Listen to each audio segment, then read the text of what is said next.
آپ کئی ہفتوں سے یہ حکومت اور اداروں کے خلاف جو بیانیاں بنا رہے ہیں کہ خان صاحب کو قید تنہائی میں رکھا ہوا ہے اور ڈیتھ سیل میں رکھا ہوا ہے اور ان کو ناکافی سہولیات ان کے پاس ہیں. اب یہ جو گورنمنٹ نے جو ڈیٹیلز اور جو تصاویر سپریم کورٹ میں جمع کرائی ہیں تو سر اس سے آپ کو نہیں لگتا کہ آپ کی طرف سے کوئی کچھ غلط بیانی کی گئی ہے؟ دیکھیں، ایک بات تو طے ہے کہ جو پچھلے ایک سال سے مستقل بنیادوں پر ہم سن کے ہمارے کان پک گئے تھے کہ جناب 5 سٹار ہوٹل میں رہ رہے ہیں. آج بھی کہا ہے اور پتہ نہیں جی 5 سٹار ہوٹل میں رہ رہے ہیں. 15 کمروں کو پتہ نہیں سیلز کو توڑ کے جناب ایک سیل بنایا گیا ہے اور اس کے علاوہ اتنی فیسلٹیز ہیں.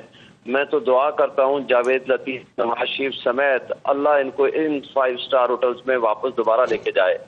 بات یہ ہے کہ جو حالانکہ خان صاحب کو میں عرب سے ملتا ہوں جی، انہوں نے کبھی بھی اپنے سیل کے بارے میں نہیں بتایا تھا اور یہ کہتے تھے کہ اس میں ایئر کنڈیشن ہوا ہے. ہم نہ پوچھتے تھے نہ وہ بتاتے تھے، ہم تو یہی پرزیوم کرتے تھے کہ واقعی ہوگا. اور یہ کہتے تھے جس انداز سے ان کو رکھا ہوا ہے کہ پتہ نہیں جناب اتنی بڑی کوٹھی. اچھا شریف شاہین صاحب ایک سیکنڈ، آپ خود بتائیں کہ یہ ڈیتھ سیل اور یہ سولیٹری کنفائنمنٹ ہے کہ وہ جو تصویر میں ہمیں دکھا رہے ہیں کہ جی LED room coolers, attach bath, exercise machine, چہل قدمی کے لیے راہداری ہوتی ہے، نہ کافی سہولیات ہیں سر. صرف ایک فیسلٹی جو ہم نے ہائی کورٹ کے آرڈر سے لی ہے وہ بھی 6 مہینے لگا کے وہ لی ہے ایکسرسائز مشین. That's all. باقی جو ڈیتھ سیل اور سولیٹری کنفائنمنٹ کے جو باقی قیدی ہیں اسی کے ساتھ کا وہ ساری فیسلٹیز ہیں، وہی چیزیں جو کسی اور کو. تو یہ قید تنہائی میں ملاقاتوں کی اجازت ہوتی ہے سر؟ بالکل ہوتی ہے. ملاقاتیں تو آپ وہاں تھوڑا ملتے ہیں، وہ تو آپ کو لا کر کے جہاں یہ کیسی قید تنہائی ہے؟ چونکہ گورنمنٹ کہہ رہی ہے ڈیالہ جیل میں خان صاحب نے اب تک 105 ملاقاتیں کی ہیں جس میں فیملی، وکلا اور دوست، یہ سیاستدان، یہ سب شامل ہیں. وہ کہتے ہیں ان کی مرضی کا مینیو ہوتا ہے، کتابیں پڑھ سکتے ہیں، اس کی اجازت ہے، پارٹی کو چلا سکتے ہیں جیل میں بیٹھ کے، ہدایات دے سکتے ہیں. دیکھیں، پہلی بات تو یہ ہے کہ جیل مینول کے مطابق جو سابق پرائم منسٹر ہے اس کی جو فیسلٹیز ہیں اس گھر سے کھانا منگوا سکتا ہے. نواز شریف کے لیے آتا تھا، سب کے لیے آتا تھا، ہمارے لیے نہیں ہے، وہ الاؤ نہیں ہے. پہلے دن سے ہم نے مطالبہ کیا، نہیں دیا انہوں نے، ہم نے چھوڑ دیا. نمبر 2، جیل مینول کے مطابق کوئی بھی قیدی اگر یہ کہے کہ میرے خرچے پہ کھانا بنا دے تو وہ بنا کے دے سکتے ہیں، اس میں کوئی دوسری رائے نہیں ہے جیل مینول کے مطابق، کوئی بھی قیدی ہو. تیسری بات یہ ہے کہ جو قید ہوئے ہو، بے شک خدا نہ خواستہ ڈیتھ سیل میں ہو، اس کو بھی ایک ملاقاتی کی تو اجازت ہوتی ہے. پھر ہمارے آپ کو پتا ہے کہ کتنے مقدمات ہیں؟ 203. اور 203 مقدمات کے باوجود اگر ان کے بقول مجھے نہیں پتا 105 جس میں ٹرائل بھی شامل ہیں، ہم ٹرائل میں جو جاتے ہیں ٹرائل کرنے وہ بھی اس میں شامل کر دیے ہیں. تو اگر ہم یہ بات ٹھیک ہے، لیکن دیکھیں خان صاحب نے بھی کہا، شریف شاہین صاحب آپ لوگ خود یہ کہتے ہیں ہر خاص و عام کے لیے ایک ہی قانون ہونا چاہیے، تو اس کے بعد کیا پھر یہ سہولیات کی بات ہونی چاہیے؟ ہر خاص و عام کے لیے 203 مقدمات بھی نہیں ہوتے. اب آپ خاص و عام کے لیے یہ ضروری ہے کہ جتنے وکیل ہیں وہ جا کر کے ان کو ملنے کا حق ہونا چاہیے، ان کو ملنے کی اجازت ہونی چاہیے. اور اگر وہ کیونکہ ان کا ایک قانونی آئینی حق ہے آرٹیکل 10A کے تحت کہ وہ ان کو ملنے کی اجازت دیں. جیل کون کنٹرول کر رہا ہے؟ خان صاحب نے کہا نا کہ کوئی اور کنٹرول کر رہا ہے. کرنل صاحب ہیں وہ کنٹرول کرتے ہیں، اور پھر کوٹے کا کرنل ہوتا ہے، وہ صاحب نہیں ہوتا. تو بات یہ ہے کہ پہلی دفعہ ہو رہا ہے سر ہمارے، ہم تو ابھی پہلی دفعہ دیکھ رہے ہیں. نہیں پتا تو یہ بات ٹھیک ہم تو پہلی دفعہ دیکھ رہے ہیں، ہمارے ساتھ جو کچھ ہو رہا ہے ہم پہلی دفعہ ہی دیکھ رہے ہیں. یہ ہمیشہ سے 76 سال سے ہو رہا ہے، یہ پہلی دفعہ نہیں ہو رہا. بھائی ہم جاتے ہیں، ہمیں کہا جب یہ خود جیل میں جائیں گے پھر ان کو پتہ چلے. جیل ٹرائل چل رہا ہے، آرڈر کورٹ کا ہے، ہائی کورٹ کے 2 آرڈر ہیں، اور وہاں جو اس عدالت کے آرڈر ہیں وہ بھی کہ جی یہ اوپن کورٹ ٹرائل ہے. ہم وہاں جاتے ہیں کہ ایجنسیز کے چند بندوں کو پہلے اس کو کہتے ہیں یہ پبلک ایٹ لارج ہے.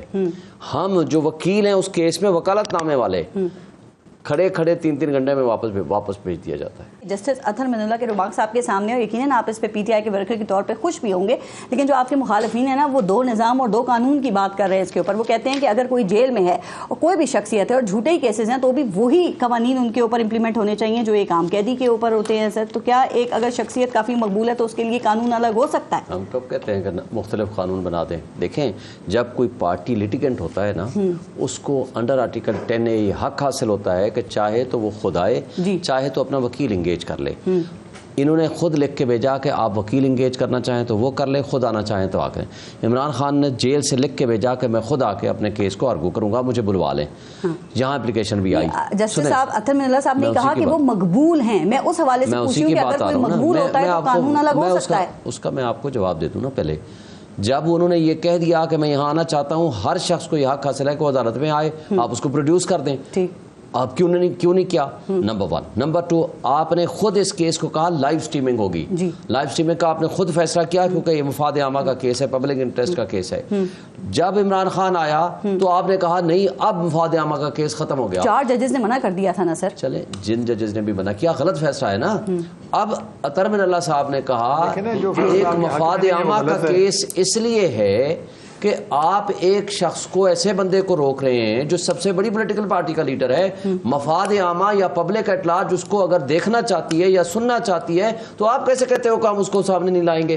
دیکھیں لائیو سٹریمنگ اس کیس میں ہوتی ہے جس کو پبلک ایٹ لارج دیکھنا چاہے, پبلک ایٹ لارج کا اس میں انٹرسٹ ہو. انہوں نے ریزرویشن بھی تو کی تھی نا کہ خان صاحب کہیں سیاسی گفتگو نہ شروع کر دیں. اچھا یہ پریزمپشن پہ انہوں نے فیصلہ کرنا ہے. اچھا اس میں بھی کیا کیا, اپلیکیشن پہلے ریجیکٹ کر دی, ریزن اس کے بعد میں دی کہ جناب انہوں نے کہا ہے کہ جی 8 فروری کے اوپر کمیشن بنا دے, میں نے اپلیکیشن دی ہوئی ہے, میرا کیس نہیں لگایا. 9 مئی کے اوپر کمیشن بنا دے, میری پٹیشن 1 سال سے پینڈنگ ہے, آپ نے کیس نہیں لگایا. یہ سیاسی گفتگو ہے. آپ سے ریلیٹڈ ایک کیس کے بارے میں اس کو پہلی دفعہ آپ نے عدالت میں پیش ہونے کا موقع ملا ہے 1 سال بعد, تو اگر اس نے آپ سے یہ کہا کہ اپنے کیسز کے متعلق کہا کہ میرا کیس فکس کر دیں, اس کو سیاسی چلیں یہ روایت بھی تو چیف جسٹس صاحب نے ڈالی ہے. ایک اور دوہرا معیار جو آپ کے حوالے سے کافی بات ہوتی ہے وہ یہ کہا جاتا ہے کہ سر آپ لوگ پی ٹی آئی میں سے عدلیہ کے اوپر سخت تنقید بھی کی جاتی ہے لیکن کوئی کارروائی نہیں ہوتی, دوسروں کو توہین عدالت کے نوٹسز ایشو ہوتے ہیں, ان کی معافیاں مسترد ہو جاتی ہیں. فیصل واڈا سے کہا کہ معافی مانگیں, مصطفیٰ کمال کی غیر مشروط معافی مسترد کر دی گئی. تو کہتے ہیں آپ کو تو کوئی توہین عدالت کا نوٹس نہیں ایشو ہوتا, کیا کچھ نہیں کہا آپ نے جسٹس عامر فاروق اور 2 سال سے 3 سال سے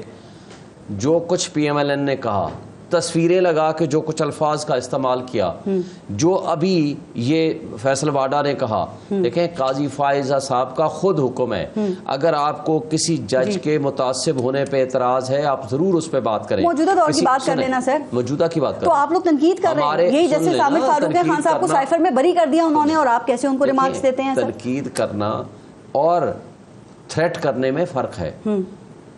نامناسب الفاظ استعمال کرنے چاہیے نہیں کرنے چاہیے. میں تو پہلے دن سے کہتا ہوں آپ کی طرف سے کیے گئے, میں نے کہا نہیں کرنے چاہیے. میں تو آپ کی اس بات کا حامی ہوں. تنقید کرنا, دیکھیں تنقید کرنا, ججمنٹ کے اوپر تنقید کرنا, آپ کا کرٹیسائز کرنا, کسی جج کے بارے میں کہنا کہ وہ متعصب ہیں, یہ آپ کا قانونی اور آئینی حق ہوتا ہے. اس لیے لیکن آپ کو الفاظ کا چناؤ with in the parameters of constitution and law ہونا چاہیے. ہم نے کب کہا ہے کہ یہ غلط ہے, لیکن یہ قاضی صاحب کا اپنا حکم ہے. جس جج صاحب, ہاں آپ پوری جوڈیشری کو اٹیک کریں, آپ فٹ بال بنائیں سروں کے یا عزتوں کے, آپ دھمکیاں دیں,